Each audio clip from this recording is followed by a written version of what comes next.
السلام علیکم ورحمۃ اللہ وبرکاتہ۔ سوال کیا ہے کہ کیا عورت اپنا حق مہر شوہر کو معاف کر سکتی ہے؟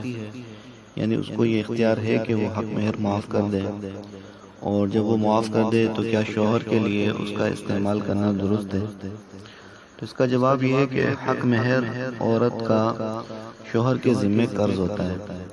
اگر صاحب قرض مقروض کو زبانی یا تحریری طور سے معاف کر دے تو معاف ہو جاتا ہے۔ اسی طرح مہر بھی قرض ہے تو مہر بھی عورت کے معاف کر دینے سے معاف ہو جاتا ہے، چاہے وہ زبانی طور پر کہہ دے کہ میں نے جو ہے اپنا مہر معاف کر دیا، یا تحریری طور پر وہ لکھ کر دے دے کہ میں نے آپ کو اپنا مہر معاف کر دیا۔ تو جب اس نے لکھ کر دے دیا یا زبانی کہہ دیا اور بالکل سچے دل کے ساتھ یہ بات کہی ہے، تو اس صورت میں وہ مہر جو ہے معاف ہو جائے گا۔